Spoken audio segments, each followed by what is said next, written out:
So our next speaker is a best-selling visionary author, Zoltan Istvan, who has explored over 100 countries, many as a journalist for the National Geographic Channel, writing, filming, and appearing in dozens of television shows. Zoltan is a futurist and a 2016 U.S. presidential candidate for the Transhumanist Party.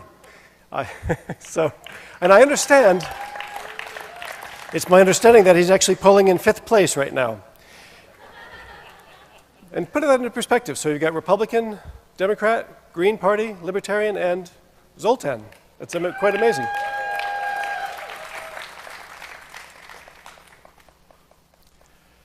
So he has been featured on the BBC Radio, NBC, ABC, CBS, Fox, on the Animal Planet, and on its Travel Channel.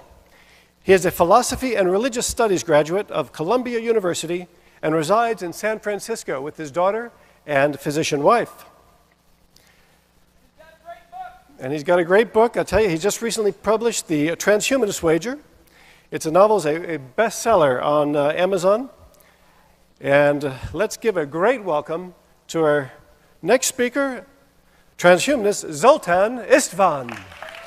Hello, everyone, and thank you so much for coming to this amazing festival. Wow, when I walked in here and I saw all these people, I was like, this is huge. This must be the largest thing that I've ever seen for life extension advocates. So I am incredibly happy about that.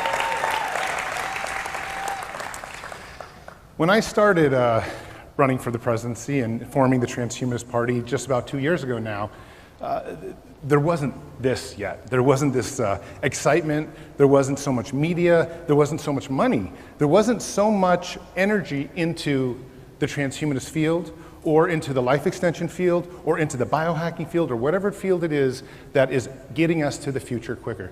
So I am incredibly excited by that fact. And frankly, all of you are to be thanked for that. But there's a huge amount of, I suppose, road left ahead of us, especially because even though our movement is growing dramatically, and even though we are getting closer to living longer and hopefully conquering death, we're not yet there yet. And I would be very, very sad if anyone in this room doesn't get a chance to make it. Because if you can just make it another 15 or 20 years, you're going to get to that point when you might have it unlimited. And that's really the goal of what this conference is about, the festival. This is really the goal of what my party, what my campaign is about, and really the goal of, I think, everyone in this room. When I started 2 years ago, there just wasn't much stuff in the media. And I've made it my point, as many of you know who follow my work, to get into the media. I'm not a scientist. I'm a philosopher, slash popularizer by trade. What I do is I go out and I try to make waves. And some of those waves are controversial. I've done things like drive around in a 40-foot coffin bus that are questionable, makes the movement seem a little bit wacky. But 30 million views later, transhumanism is in people's minds. Transhumanism is something that's being talked about. The fact that you look at a coffin on a road in a far-off, distant little city in Tennessee or something like that makes you wonder what's actually going on. What is to this movement? Well, there's a lot to this movement. There's a lot of people, a lot of scientists. There's a lot of, research involved that's changing the way that we are living. The biggest problem, though, with that movement is it's not happening quick enough. And if it doesn't happen more quickly, more people are going to die. For those of you who've read my book, I have this concept called life hours. And for me, it's a very important concept. I try to talk about it a lot, because when you take the amount of life hours in this room, the amount of potential life hours in this room, the real goal for me and what I'm trying to do with my presidential candidacy is to try to maximize those life hours, to make them as long as possible. The thing we don't want to do is lose our lives. The things we don't want to do is lose those life hours. The problem is that our government, as you may know, all 535 Congress members, all 8 Supreme Court members, and our president are believing in an afterlife, and therefore they may not see the necessity to live longer. That's a pretty big issue. And so it has a lot to do with why I decided to run for the presidency, is because we need a political front. we need somebody out there, a team out there, a party out there that actually represents us in Washington and says, it's crazy that the culture, it's crazy that 100% of our US government is based on the version that we have this other life coming to us if we can't succeed in this life.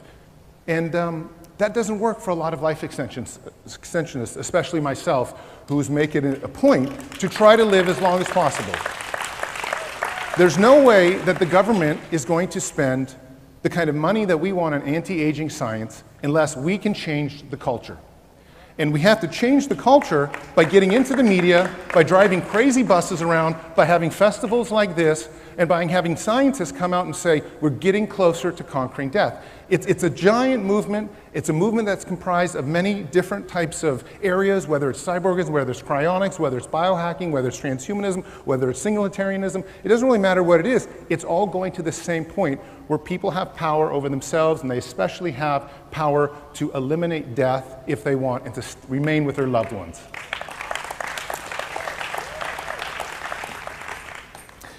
Now, my campaign has grown enough in 2 years, surprisingly. I'm excited to report that an iQuanti report came out and put me as essentially in 5th place, behind Jill Stein and Gary Johnson. For some of you who know, I also interviewed with Gary Johnson personally as his vice president. Governor Bill Weld got the role. I was happy to do so, and I do like Gary Johnson. I also like Jill Stein.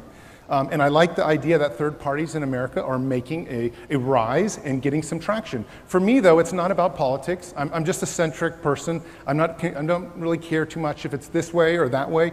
All I really care about is that money from the government gets put into science. Our main platform is we need to reduce the military and take that money and put it into life extension science.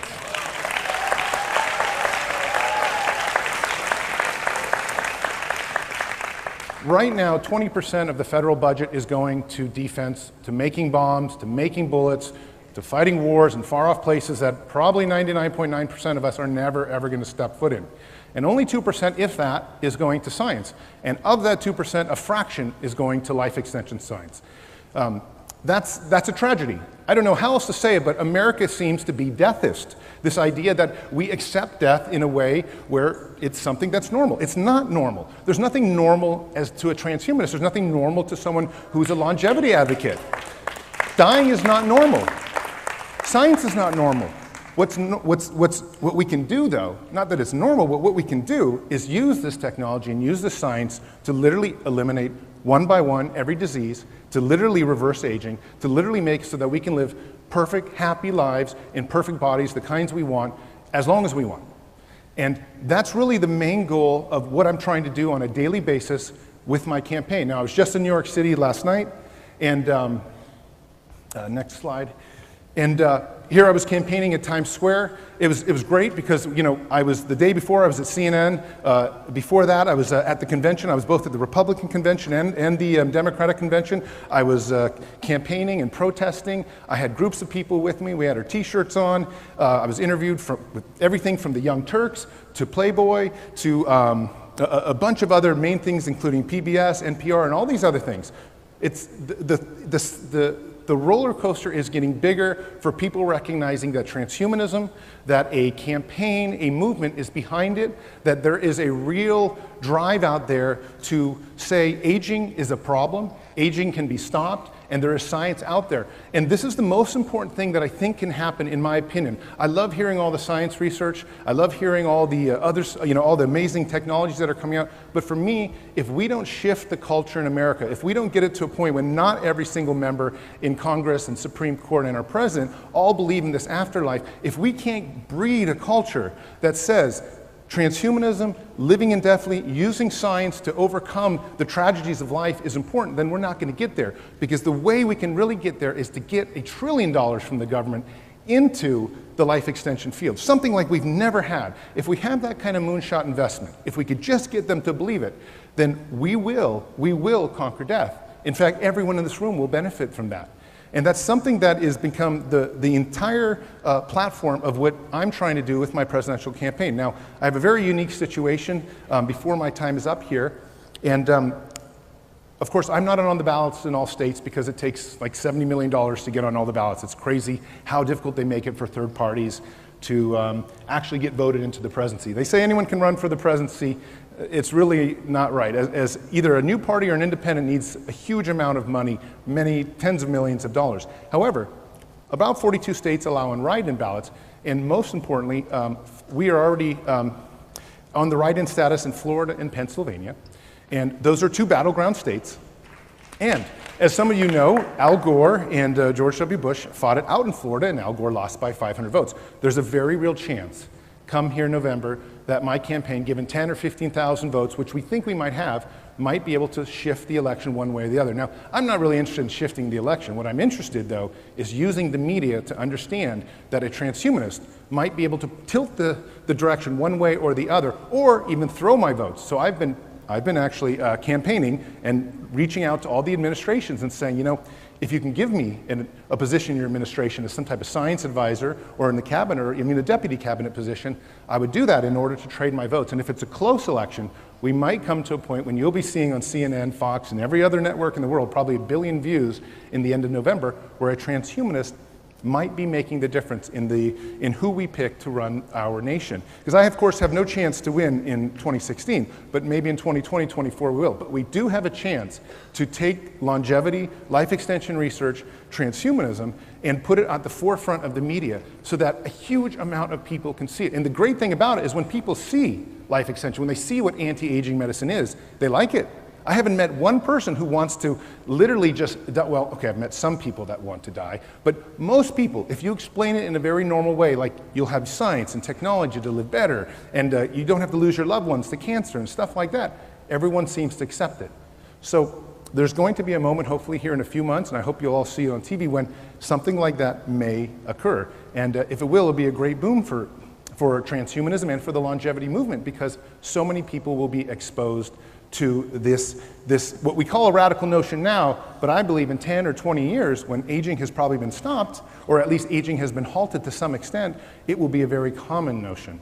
And that's very important to try to find that common ground with the American people and with the people worldwide, because what we have, again, is that we have a huge amount of people that probably would sign on to life extension science if they really had just been told it in the right way. But given that we live in this kind of very strict, I suppose, Abrahamic culture, where everything falls into this way, and we celebrate Christmas, and there's all this death ideas and death perspectives, nobody's really thinking, hey, we can live indefinitely. We should use transhumanism science to conquer the greatest tragedy that we have on Earth.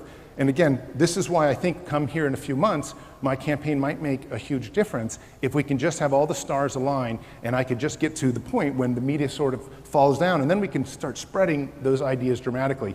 There's also another, I think, interesting thing going to be happening. Dan Brown's movie is being made into a blockbuster that actually mentions transhumanism. There's a couple other TV shows going to be coming out next year on transhumanism, life extension science. What's happening here, as you're knowing from this festival, is that in next year this festival could be twice the size, and after that it could be 10 times the size. The goal here, though, is that all of us need to take a step back and say, which is the best way for us to contribute to start changing the culture, so that when we walk outside, we actually talk to a person. That play in front of us was great, because it was exactly, I talk to people like that all the time, where the person, they just don't hear you when you say you can conquer death, you can eliminate the greatest tragedies that we have on planet Earth. But we can get through them, and we just have to force it through the system. And if you're looking at the trajectory of the transhumanist movement, of the longevity movement, of anti-aging science, it's exploding right now. We have more billionaires than ever that are supporting it, and I'm sure, based on some of my talks with some politicians, Congress people are going to come out very soon and start supporting it. I've been actually even consulting with the US Navy, where that many people are aware that there's going to be this boom in the life extension field very soon. Of course, as Ron had mentioned, there's a lot of ethical debates about it. There's going to be a lot of difficult decisions. As the presidential candidate, I support distributing the life extension science completely in ways that would be very equally. I don't like it when only the 1% would have it. Our Transhumanist Bill of Rights, which we delivered to DC, would insist upon those things.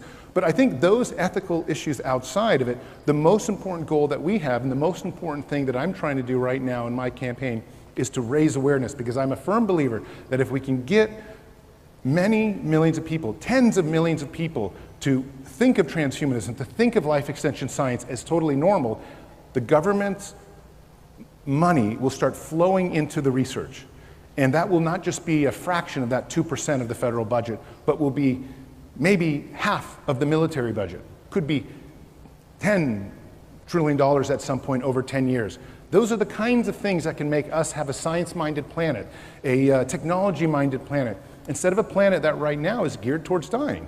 It seems insane that it's geared towards dying. I mean, anyone that walks through a cemetery that thinks, wow, you know, here it is. No, this is ridiculous. There are hundreds and hundreds of teams around America right now working on the research to cure aging, to stop aging, to try to eliminate death entirely. Our main goal has to be to take our resources, whatever they are, and try to make it so that those researchers have more and more resources to draw upon. And that way, we can, for once and for all, get rid of death and be able to live as long as we want without the specter of death haunting us all the time.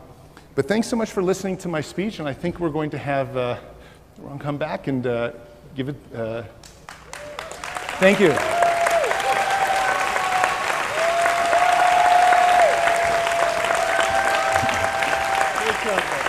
Thank you.